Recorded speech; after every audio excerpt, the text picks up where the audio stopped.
c'est ce qu'on vit aujourd'hui pour moi. Un monde sans Dieu, c'est en fait pour moi le monde où on vit aujourd'hui. Les conséquences, on les voit tous. La première guerre qui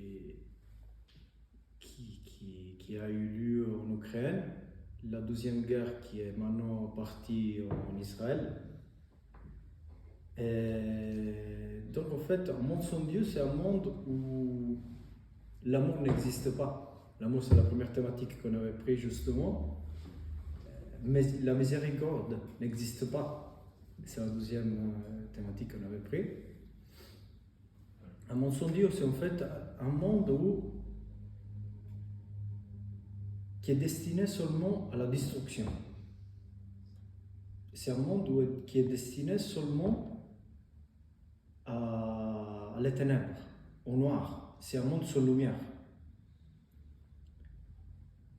Pourquoi? Parce qu'on le voit déjà dans les chefs d'État, par exemple, qu'ils prennent les décisions sans avoir des lignes qui guident. Parce que Dieu, en fait, il nous donne des pères précieux, que c'est les 10 commandements, mais pas pour nous commander de faire ci, de faire ça, de faire ça, mais pour nous donner des conseils, pour nous dire, tu veux être dans le bonheur, tu veux faire juste dans ta vie, tu veux que ta vocation soit là. Suis les 10 commandements, mais pour ne pas tomber dans des trous, dans les ténèbres, pour ne pas tomber à gauche à droite. Donc on a un chemin qui est tout droit, qui nous amène à la lumière, qui nous amène à Jésus qu'on a derrière, qu'on a ici.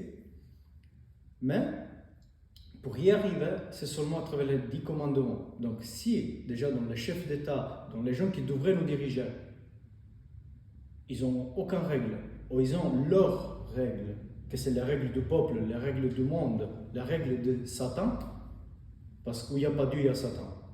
Entre deux, il n'y a rien. Soit c'est le mal, soit c'est le bien.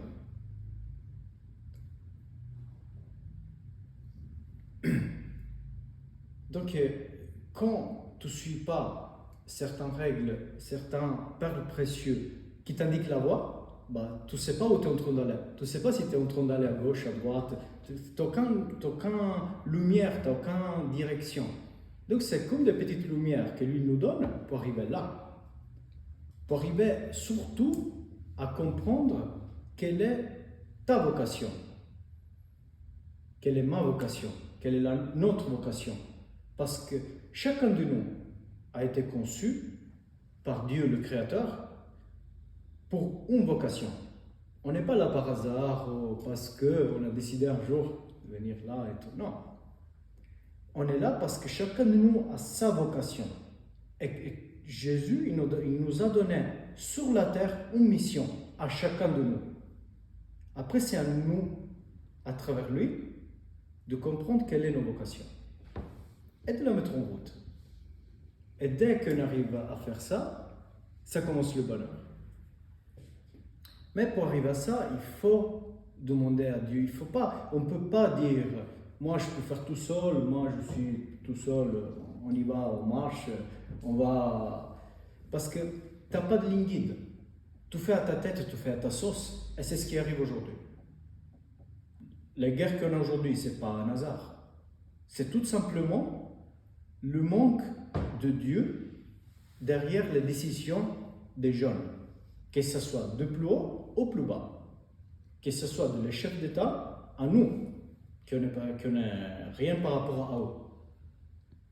Donc tout est là. Tout est là.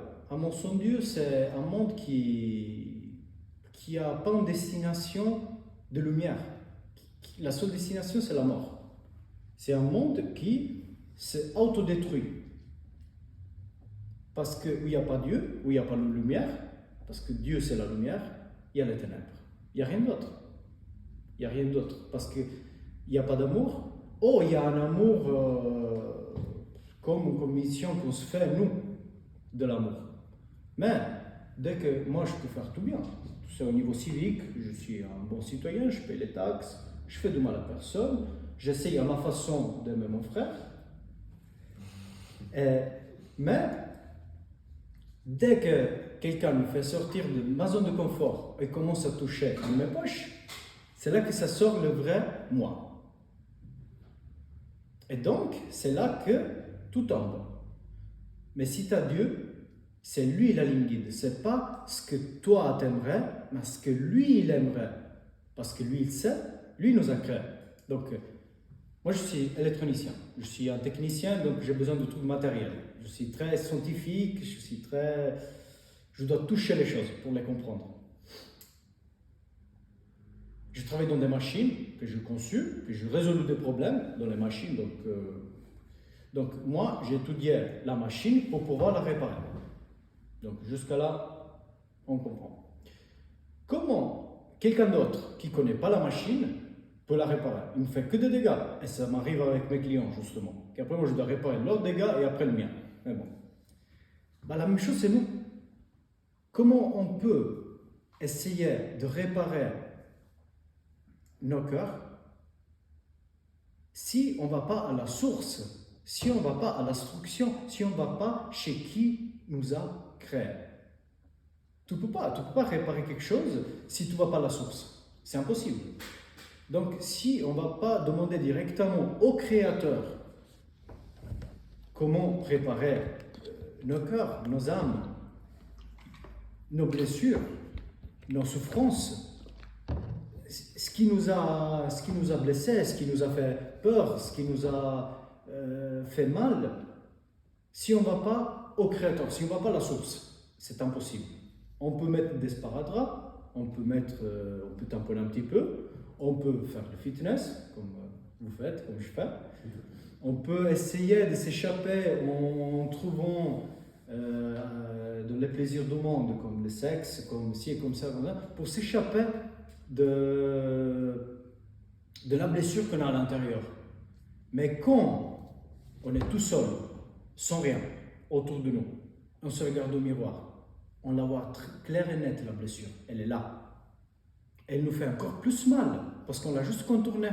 Donc, si elle n'est pas soignée, elle va rentrer encore plus en profondeur, elle va faire encore plus mal. Jusqu'à quand on va la réparer? Mais la seule façon de réparer nos blessures, comme les blessures du monde, c'est seulement avec Jésus. C'est seulement si on va à la source, si on va au Créateur. Lui nous dit, écoute, va changer tel senseur et tu vas voir que ça va nickel. Bon, on va changer le senseur et ça va nickel. Donc, si on essaye dans ce monde-là de faire nous-mêmes les choses, d'essayer de nous-mêmes réparer ces blessures, la seule chose qu'on va faire, c'est aller dans les abîmes, dans les ténèbres. Chacun de nous a des blessures, de première au dernier. Toi, je pense aussi, toi aussi. Seulement que quelqu'un de nous les admet, et les voit, et les autres, il dit non, moi je n'ai pas, moi je suis parfait et tout, mais je pense qu'il ment à soi-même. Moi, le premier, j'en ai eu, j'en ai tout le temps, mais toutes celles que j'ai réussi à réparer, c'est seulement parce que j'ai demandé à lui. Je vous fais en confiance. Normalement, je ne dis pas à beaucoup de monde, voilà. Quand j'étais petit, moi j'étais toujours le plus petit de la classe, donc le plus faible, le plus petit, le plus maigre, le plus petit. Donc vous voyez comme toute la classe vient là à te tabasser, si, de toute façon c'est le plus faible, personne. Des fois il y avait mon grand frère qui me luchava, qui allait me protéger. Et des fois non, donc je ramassais de tous les côtés en fait. Voilà. Donc ça c'est des blessures que tu te portes de ta jeunesse. Donc quand tu commences à grandir, si tu n'as pas Jésus, vu qu'on parle à mon son Dieu, donc si tu n'as pas Dieu, tu fais quoi? Tu essaies de devenir plus fort.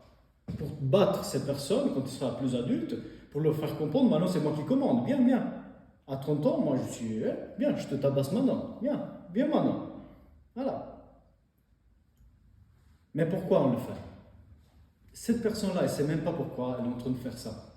Peut-être que ses guides, ses parents, ils n'ont pas été un vrai guide. Ils n'ont pas... Donc, Et c'est à ces points-là que c'est tout te confier à lui et tu lui dis, Jésus, moi j'ai ces blessures-là. Quand j'étais petit, j'ai vécu ça. Je me rends compte, c'est des blessures que j'ai là, profond en moi. Libère-moi de ça. Moi, je ne veux rien faire à ces jeunes. Et c'est à ces points-là que ça vient la merveille. Et tu ne sens plus ces besoins de les tabasser, mais tu sens de l'amour pour eux. Moi, maintenant que je pense à ces gens qui, quand j'étais petit, j'avais ramassé physiquement, donc pas mentalement, tu dis tu es petit, non, physiquement, je les aime. Je les aime tous, je les ai vus aujourd'hui, et ça me fait la seule chose qui me fait, ça me fait mal au cœur, parce que aujourd'hui, quand je les vois, eux, ils savent ce qu'ils ont fait quand ils étaient jeunes. Mais ça me fait mal au cœur parce que je vois leur souffrance maintenant qu'ils ont. Mais je les ai tous pardonnés, un après l'autre. Pourquoi? Parce que j'ai demandé à lui, à la source, à le constructeur de la machine. Parce qu'il m'a dit, va changer ça, et ça sera réglé. Et d'un seconde à l'autre, je n'avais plus aucun sentiment de rage, plus aucun sentiment, j'avais qu'un sentiment d'amour et de paix envers d'eux. Donc, c'est ça le problème. Aujourd'hui, on essaie de faire tout nous-mêmes, sans Dieu. Voilà. On essaie de dire, moi, je suis ça, moi je fais ci, moi je fais ça, moi je fais ça. Parce que le monde, il te dit, toi, tu es le meilleur du monde. Non, il faut être le meilleur bodybuilder. Il faut être celui-là qui a le plus d'argent au monde. Il faut être ci, il faut être ça pour avoir de prestige. Il faut être le premier. Après, il vient Jésus. Oui. Et il te dit, il faut être le dernier si tu veux être le premier. Il faut être le dernier. Quand ces apôtres, ils lui demandaient, mais qu'est-ce qu'on doit faire pour être le premier, le meilleur, pour être bien? Qu'est-ce que je dois faire? Et lui répond, sois le dernier, sois le premier serviteur de tous. Et là, tu seras le premier. Donc, c'est ça. Si on pense à la logique humaine et à la logique que le monde vous inculque, tu dois être le premier. Si après tu penses à la logique de Jésus, pour vivre dans le bonheur, parce que lui c'est le bonheur, il te dit, sois le dernier. Donc tu vois déjà que ça coince. C'est pas la même chose. C'est pas du tout la même chose. Donc on ne peut pas suivre Satan, servir Satan et servir Jésus. Il faut faire un choix. Soit on sert Satan, soit on sert Jésus. Avec nos faiblesses, parce que lui, il nous connaît tous, il connaît nos cœurs, il connaît nos faiblesses, comme il les connaît aussi Satan, parce qu'il nous teste jour par jour. Donc lui, il sait comment on est. Il sait, il le voit, il nous reconnaît, il sait comment on est. Et il nous aime comment on est justement. Donc il nous aide. Ça suffit de lui dire, aide-moi Jésus. Ça suffit de lui dire, je suis là, aide-moi. Ressource-moi, nourris-moi. Et je ne parle pas de la nourriture, les protéines, voilà. Je parle de la nourriture spirituelle. Nourris-moi, aide-moi, recharge-moi. Moi, des fois, le matin, je me réveille, comme tous les matins défoncés. Les premières 5 minutes, c'est les pires au monde. Tu te réveilles, tu n'as même pas envie de te réveiller et tout. Mais, une fois, je vais m'endormir. Ça faisait un moment que je ne faisais pas ça, mais parce que là, ça faisait un moment où je ne dormais pas beaucoup, donc le matin c'était compliqué, après la journée de travail. Et donc je me suis dit, ce jour-là, je dois aller dormir tôt, je vais essayer de dormir. Et puis j'ai mis, avant je faisais souvent ça, je mets la Bible, la parole de Dieu, la parole vivante de Dieu. Et je m'endors. Avant de dormir, je fais toujours mes prières, et puis je demande à Jésus de m'offrir, s'il le veut, un sommeil profond et puis que je puisse me réveiller avec les forces. Parce que ça faisait plus qu'une semaine que je n'avais pas de force. Je me réveillais le matin, aucune force. Je me réveille le matin, j'avais la force, je me suis réveillé à 6 heures. Mais à 6 heures, comme si j'avais dormi 20 heures. J'avais une force impressionnante. Donc, c'est simple. Dans la vie de tous les jours, si tu dis, Jésus, aide-moi, même dans les petits trucs, non seulement dans les gros trucs, mais même dans les petits trucs, c'est là que ça change. C'est là que tu n'es plus tout seul, mais tu as quelqu'un à côté de toi, tu as ton créateur, tu as le plus puissant, celui-là qui a vaincu la mort, qui est là avec toi. Et donc, tu sens une force impressionnante. Tu sens une force qui n'est pas humaine. Tu sens que ce n'est pas humaine. Tu sais que ce n'est pas humaine.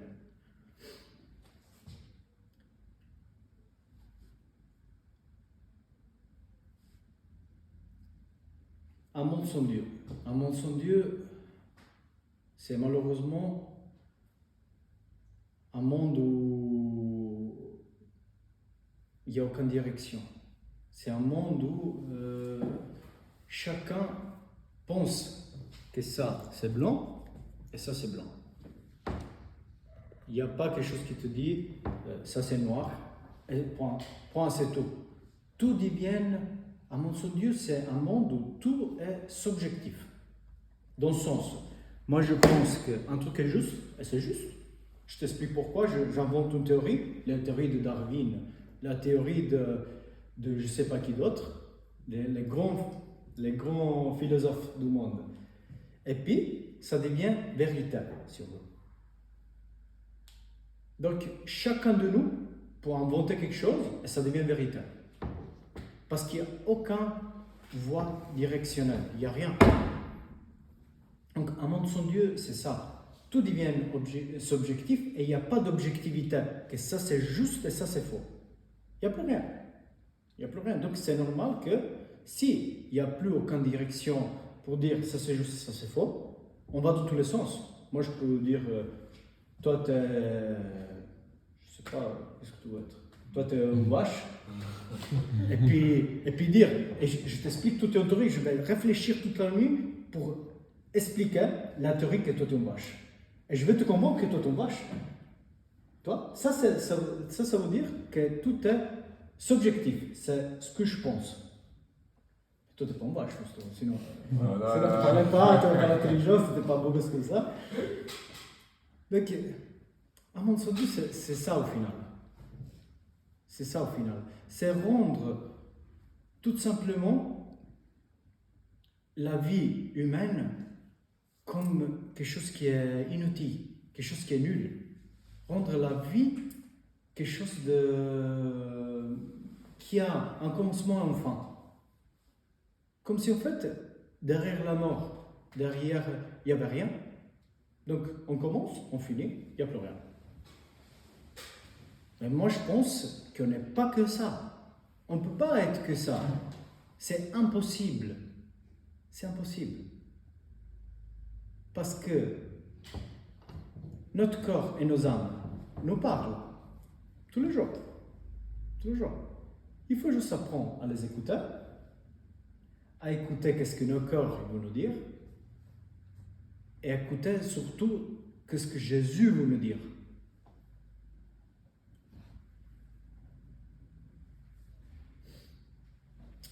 Et puis voilà, c'est tout. C'est ce que je voulais vous dire. J'avais encore une chose à vous dire.